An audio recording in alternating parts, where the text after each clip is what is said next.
கர்த்தருக்குள் பிரியமான தேவ ஜனமே, இந்த நாளைக்கான செய்த கர்த்தருக்காய் ஸ்தோத்திரம்.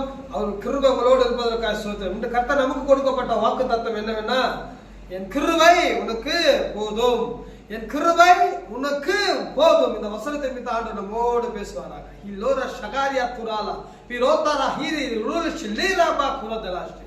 இயேசுவின் நாமத்தினால பேசுகிற நாங்கள் அல்ல, தேவ ஆவியானவரே, இயேசு கிறிஸ்துவின் ஆவியானவர் நம்மோடு இடைப்படும்படி பிதா குமரன் பசுத்த ஆவியானவர் நாம மகிமைப்படட்டும். தேவ பிள்ளைகளே, இதனால கர்த்தர் நமக்கு கொடுத்த வாக்கு தத்தம் என்னவென்னா, திரும்பமா சொல்றேன், கிருபை. கிருபை பெற்ற கிருபை உனக்கு போதும். அந்த மிஞ்சின ஒன்று வார்த்தை போதாது. உங்க வாழ்க்கையில எத்தனை ஆசீர்வாதம் இருக்குதோ இல்லையோ, ஆனா இந்த கிருபைன்ற அந்த ஒரு வார்த்தை போதும். அல்லேலூயா. உங்க வாழ்க்கையை புதிதாக்கணும். ஆமென். அல்லேலூயா. இது யாரோட பேசுறாரு பாத்தீங்கன்னா, பவுல்.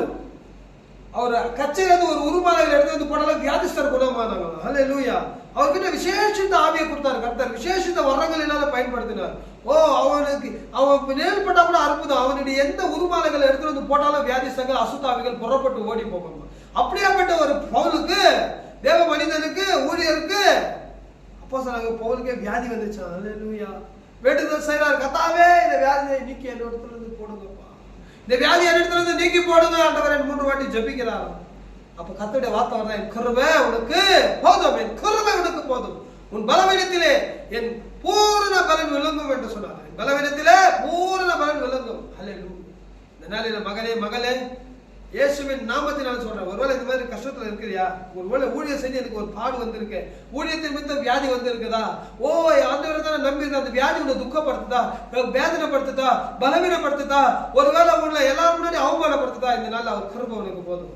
பலவீனத்தில் அவர் பூர்ண பலன் உனக்கு விளங்கும். பலவீனத்தில் அவர் பூர்ண பலன் உனக்கு விளங்கும். அவர் கிருபை உனக்கு போதும் சொல்றார். அல்லேலூயா. ஸ்தோத்திரம் ஸ்தோத்திரம். நீ ஷாலபரியா கரபலா சந்தரபலா. பயப்படாதே, பயப்படாதே. அது பவுல் சொல்றாப்படி, அது ஒரு பிசாசுடைய தூதனா இருக்கு. அது எனக்கு ஒரு முள் கொடுக்கப்பட்டது, தன்னை உயர்த்தாதபடிக்கு அது ஒரு முள் எனக்கு கொடுக்கப்பட்டது, அது பிசாசுடைய தூதனா இருக்கிறது என்று வேதம் சொல்ல, அவர் வேதத்தை எழுதி வச்சிருக்கிறார். அல்லேலூயா. அந்த மாதிரி வேதனையில் இருக்கிறியா, அவனை உயர்த்தாதபடிக்கு ஆண்டவர் அது ஒரு நோக்கத்தோட தான் வச்சிருக்கார். மகளே மகளே, பயப்படாதே. ஜீவனை பார்க்கலாம் கிருபை நல்லது என்று வேதம் சொல்கிறது. அல்லேலூயா. என் ஜீவனை பார்க்கலாம் கிருபை மேலாடு. ஏன்னாக்காது இயேசு கிருபைன்றது எதுனா, அவர் அன்பாய் வந்து கிருபையாய் நமக்கு ஒரு விசுவாசத்தை கொடுத்து ஒரு ரட்சிப்புகளை நம்ம நடத்துகிறார். அதுதான் கிருபை கொண்டு விசுவாசத்தினால ரட்சிக்கப்பட்டீர்கள் என்று வேதம் சொல்கிறது. அன்பு கவலைப்படாதீங்க, பயப்படாதீங்க. கர்த்தருக்கு பயப்படுறவனுக்கு திட நம்பிக்கை உண்டு. ஹல்லேலூயா. கர்த்தருக்கு நீ நம்பி இருக்கிறவனுக்கு ஒரு திட நம்பிக்கை, அந்த கிருபையின் பலன் உனக்கு வரும், அந்த உன்னத பலன் உனக்கு வரும். கிருபையின் வரம், கிருபையின் ஆவி உனக்குள்ள இருக்கு. ஹல்லேலூயா. ஷிகாரபலு ஆக்கரபலவா சந்தரபலவா குரதலாஷி.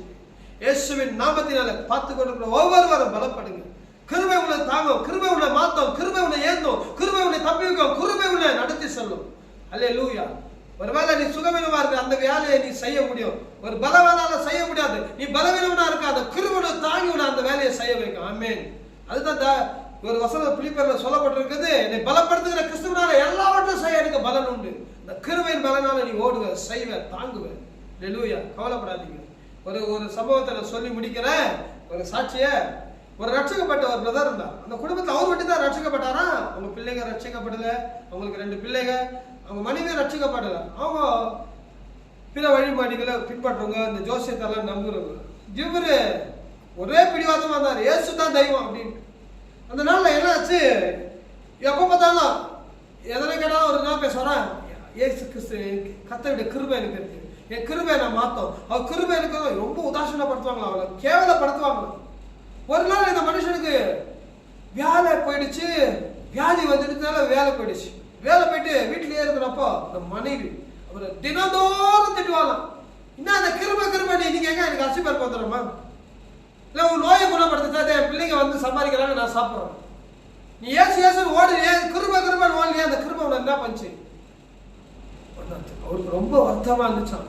தினந்தோறும் அனுவாராம். இவர் போற இடத்துல ஜெபிக்கிற இடத்துலலாம் அற்புத அடையாளம் நடந்தது. இவர் போற இடத்துல வீட்டுல எதுவுமே இல்லைனாக்கா அங்க அற்புத அடையாளம் நடந்துச்சு. குணமானாங்க நிறைய பேர். அல்லேலூயா. குணப்படுத்தினார். ஒரு ஊழியக்காரர் இருந்தார். அல்லேலூயா. அவருக்கு கிணத்துல தண்ணி இல்லைன்னு ஒரு வாட்டி பிரேயர் பண்றப்ப தண்ணி வந்துதான், ஒற்றி போன ஒரு கிணத்துல தண்ணி வந்துதான். அப்படியாப்பட்ட ஒரு மனுஷன் வியாதியில வீட்டுல ஒரு மரியாதை இல்லாத ஒரு காரியம். பல வருடங்கள் ஆகி இந்த மனுஷன் ரொம்ப சோர்ந்து போயிட்டு ஒரு நாள் வேண்டாம், எடுத்துக்கொள்ளுங்க, என்னால முடியல, இந்த பாடம் என்னால ஏற்றுக்கொள்ள முடியல, இந்த பலவீனத்தை என்னால ஏற்றுக்கொள்ள முடியலப்பா, உங்க நம்பி வந்தேன்னு என் முகம் வெக்கப்பட்டு போத, ஒரு நாள் என் மனைவி கிட்ட நிந்தையை அனுபவிக்கிறேன், என் பிள்ளைங்க என்ன அவமானப்படுத்துறாங்க, என் சொந்தக்காரங்களை என்ன அவமானப்படுத்துறாங்க, நான் உன்னதான நம்பி இருந்தப்பா சொல்லி கண் கலங்கி அழுதா. அழும்போதும் எனக்கு வசனத்துக்கிட்ட ஒரு உறுதிப்படுத்துங்கப்பா, ஒருவேளை என்னை எடுத்துக்கொள்ளுங்கன்னு சொல்லி ஜெபம் பண்ணிட்டு படுத்துட்டாங்க. இந்த இதய பிரச்சனை வரும், இதய வாழ்வெல்லாம் அடிச்சு அவரால் மூச்சு விட முடியாது, ரொம்ப கஷ்டப்பட்டாங்க. இந்த நாள் இல்லை படுத்துட்டாரா ஜெபம் பண்ணி ஒரு 12 மணி மேலே படுத்துட்டு, எனக்கு வசனத்து மூலமா நீங்க எப்பவுமே பேசுங்கப்பா. அப்போ பைபிள் சொன்னா, ஜீவனை பார்க்கலாம் என் கிருபை நல்லதுன்னு வந்து, ஜீவனை பார்க்கலாம் கிருபை நல்லதுன்னு வந்து மனுஷனுக்கு சுறுசுறுப்பா ஏந்து முழங்கால் இருந்து கண்ணி விட்டு அழுதான அவனத்தை பார்த்து. வீட்டுக்குள்ளதான் ஜெபம் பண்றாரு, ஆனா மேல பார்த்து ஜெபம் பண்றாரு. ஜெபம் பண்ணி, அப்பா கிருபை நல்லதுப்பா, என் ஜீவனில காட்டில உன் மேலான அந்த கிருபை, நீ எனக்கு அந்த ஜீவனை தந்து ஒரு கிருபைனால எனக்கு ஒரு விசுவாசத்தை கொடுத்து, அந்த விசுவாசத்தை கொண்டு எனக்கு ஒரு ரட்சிப்பை கொடுங்க, நான் செத்தாலே நீ நித்திய ஜீவனுக்குள்ள போவான்னு சொல்லி ஒரு சந்தோஷத்துல அமைதியா விட்டுட்டார். அல்லேலூயா. படுத்துட்டார். மறுநாள் எப்பவுமே எழுந்துட்டு வாக்கிங் போற மாதிரி போனாராம் வராராம், இந்த எருவே போய் வந்தாராம், எல்லாரும் யாரும் ரோம் பண்ண மாட்டாங்க, எல்லாம் போயிட்டு வந்துருக்கிறாரு மனுஷன். இந்த அம்மாவுக்கு எழுந்து அதிகாலையில் எழுந்து இந்த மனுஷன் எங்க போயிட்டாரு பார்த்தா வாக்கிங் போயிட்டு. அல்லேலூயா. அதுக்கு முன்னாடி 6 மாசம் படிக்காதுங்க. அல்லேலூயா. வேலை திரும்பி கூப்பிடுறாங்க அதே ஆஃபீஸ்ல. நீங்க பலவீனப்பட்டீங்களா, இப்ப நல்லா ஆயிட்டீங்களாம்ல, குறிப்பிட்ட நாளுக்கு அப்புறம் கூப்பிடுறாங்க. உங்க மனைவி ஒரே ஆச்சரியம், இவர் செத்துருவாருன்னு சொன்னாங்களே டாக்டருங்க எல்லாம், என் சொந்தக்காரங்க அப்படிதான் செத்துருவா, இதுக்கெல்லாம் முடிஞ்சு எத்தனையோ வாழ்வு லாக் ஆயிட்டுதாமே, செத்து போயிடுவாங்க. இன்னும் சகோதரனே, நீ கத்தருக்காக ஓடி இருக்கியா, கத்தருக்காக பிரயாசப்பட்டிருக்கியா, கத்தருக்காக எதெல்லாம் செய்யணும்னு நினைச்சியா, இந்த நல்ல கத்தர் அந்த கிருபை உனக்கு தருவார். அந்த கிருபையை கொண்டு உன்னை ரட்சிப்பார். அந்த ரட்சித்த கிருபை மெய்க்கிருபை, அந்த விசுவாசம் உனக்கு வந்த கிருபை மெய்க்கிருபை ஒரு நாள் தாங்கும். என்னைக்கு வராதுன்னு தெரியும், ஆனா ஆண்டவர் உன்னை நோக்கி வருவார். ஆமென். நீ செய்த ஒவ்வொரு காரியம் ஆண்டவருக்கு ஜீவ புஸ்தகத்தில் எழுதியிருப்பார். கண்டிப்பா உனக்கு வந்து உதவி சார். இயேசுவின் நாமத்தை அந்த வசனத்தை படி உங்களை ஆசீர்வதிக்கிறேன். இதை பார்த்து கொண்டிருக்கிற ஒவ்வொருவரும் இயேசுவின் நாமத்தினால கிருபையினால ரட்சிக்கப்படுவீங்க. ஷிஹாதவ கோராதலாஷி பார்த்துக்கிற ஒவ்வொருவரும் நீ ஆசீர்வதிக்கிறார். இயேசுவின் மாறாத நாமத்தின் மூலம் பிதாவே. ஆமென்.